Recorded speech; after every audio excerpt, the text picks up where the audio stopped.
हरे कृष्णा, राधे राधे। स्वागत है आप सभी का गोविंद भजो चैनल पर। आज से हम सुनेंगे पुरुषोत्तम मास महात्म्य के अध्याय। इसमें कुल 31 अध्याय हैं, जिसमें से रोज एक अध्याय की कथा आप सुनेंगे। ये अध्याय आप हमारे चैनल पर सुन सकते हैं। यह पावन कथा इतनी पावन और महान है। यह कथा स्वयं भगवान नारायण ने देवर्षि नारद जी को अपने श्रीमुख से सुनाई थी। बाद में यह कथा राजा परीक्षित एवं सूत जी महाराज ने सुखदेव जी से सुनी थी। बाद में सुखदेव जी महाराज ने यह कथा नैमिषारण्य में 88,000 ऋषि मुनियों को सुनाई थी। उसी शास्त्रोक्त कथा का सरल हिंदी भाषा में रूपांतरण इस पवित्र पुरुषोत्तम मास में हम सुनेंगे। इस कथा को रोज पढ़ने और सुनने वाला प्राणी सभी पापों से मुक्त होकर अंत में पुरुषोत्तम भगवान के गोलोक में अनंत काल तक वास करता है और वह सदैव के लिए आवागमन के चक्र से मुक्त हो जाता है। आज हम सुनेंगे पुरुषोत्तम मास महात्म्य का अध्याय 18।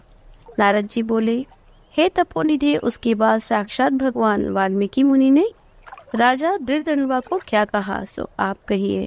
श्री नारायण बोले, वह राजा श्री धृतराष्ट्र अपने पूर्व जन्म का वृत्तांत सुनकर आश्चर्य करता हुआ मुनि श्रेष्ठ वाल्मीकि मुनि से पूछता है।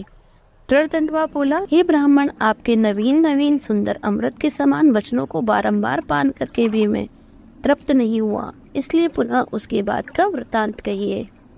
वाल्मीकि मुनि बोले, हे जगतीपते, इस प्रकार उस ब्राह्मण के विलाप करते समय गर्जना से दशों दिशाओं को गज्जित करता हुआ असमय में होने वाला मेघ आया।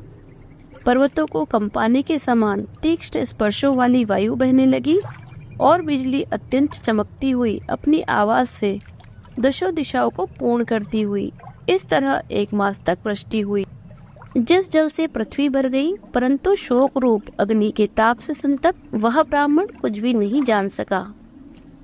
न तो जलपान किया और न भोजन ही किया, केवल हे पुत्र इस प्रकार कहकर विलाप करते हुए ब्राह्मण का उस समय जो मास व्यतीत हुआ वह श्री कृष्णचंद्र का प्रिय पुरुषोत्तम मास था। सो न जानते हुए उस ब्राह्मण को पुरुषोत्तम मास का सेवन हो गया। उस पुरुषोत्तम मास के सेवन से अत्यंत प्रसन्न नूतन मेघ के समान श्याम वर्ण वनमाला से भूषित हरि भगवान स्वयं प्रकट हुए।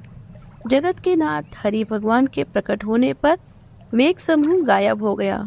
बाद उस ब्राह्मण ने पुरुषोत्तम श्री कृष्णचंद्र को देखा।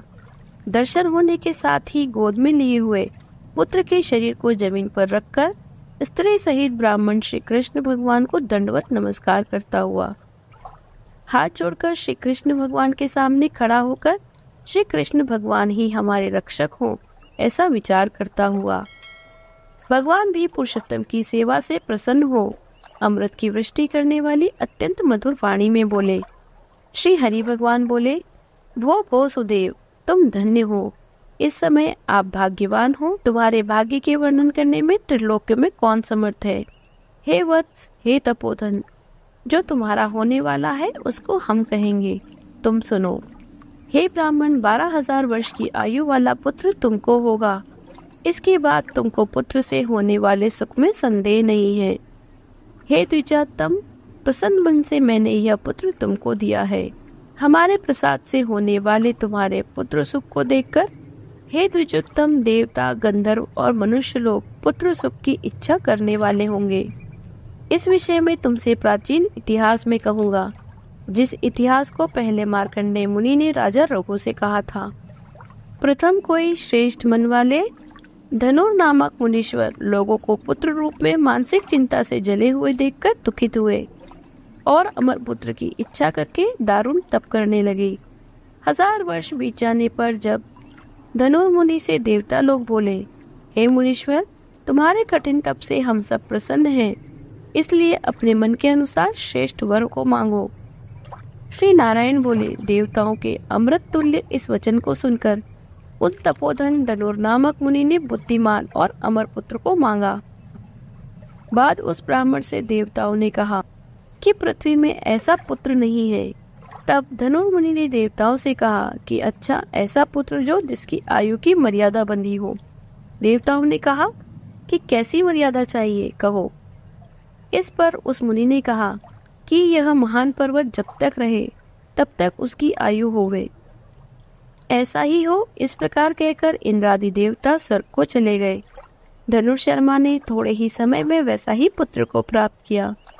उस मुनि का पुत्र आकाश में चंद्र के समान बढ़ने लगा।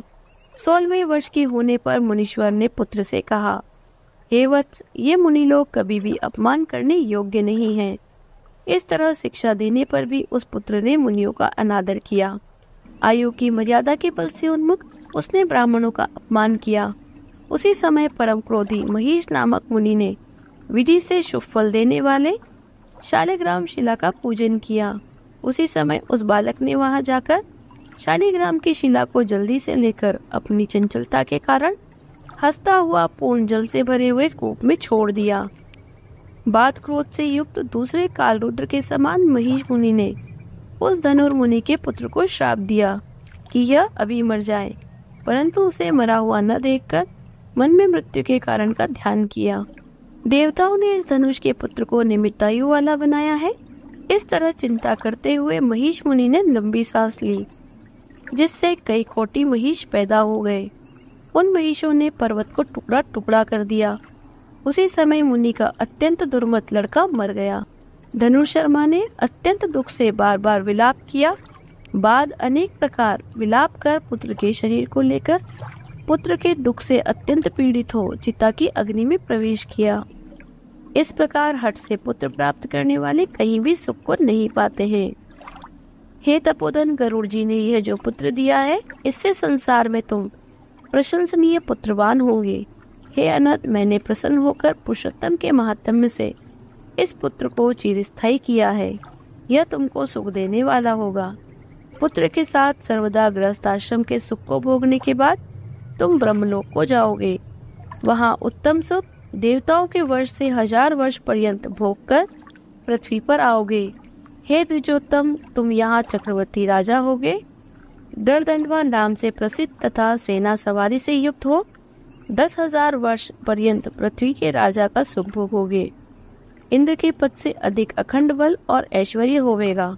उस समय यह गौतमी स्त्री पटरानी होवेगी।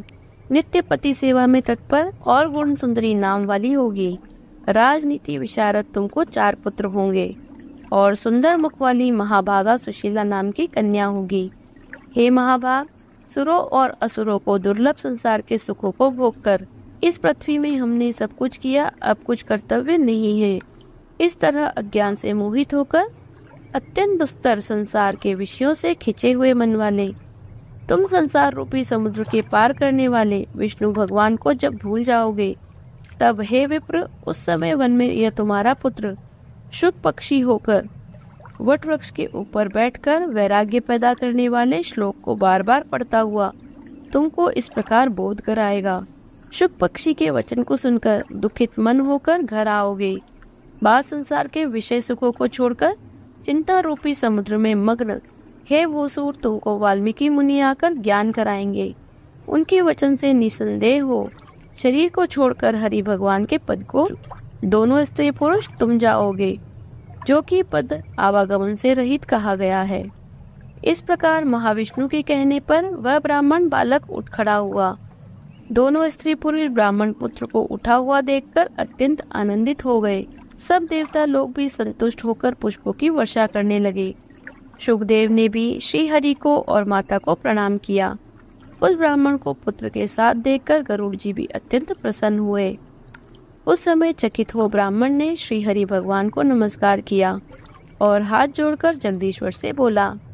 हृदय में होने वाले संदेह को दूर करने के लिए हर्ष के कारण गदगद वचन से बोला, हे हरे, मैंने 4000 वर्ष पर्यंत लगातार अत्यंत दुष्कर तप किया। उस समय मेरे को आपने वहां आकर जो कठोर वचन कहा कि हे वत्स, हमने अच्छी तरह देखा है, इस समय तुमको निश्चय पुत्र नहीं है। हे हरे, उस वचन का उल्लंघन कर मेरे मृत पुत्र को जीवित करने का क्या कारण है, सो आप कहिए। यह पुरुषोत्तम मास महात्म्य का अध्याय 18 समाप्त होता है। यदि आपको वीडियो अच्छी लगी हो तो लाइक कीजिए, ज़्यादा से ज़्यादा इसे शेयर कीजिए। यदि आप चैनल पर नए हैं तो चैनल को सब्सक्राइब कर लीजिए, बेल आइकन को प्रेस कर दीजिए, जिससे आने वाले नए वीडियोस की नोटिफिकेशन आपको तुरंत मिल जाए। यदि आपने अब तक पुरुषोत्तम मास महात्म्य के पिछले अध्याय को नहीं सुना है तो डिस्क्रिप्शन में उनका लिंक दिया गया है, वहां जाकर आप उन्हें सुन सकते हैं। मिलती हूँ आपसे अगले वीडियो में, तब तक बने रहिए गोविंद भजो चैनल पर। हरे कृष्णा, राधे राधे।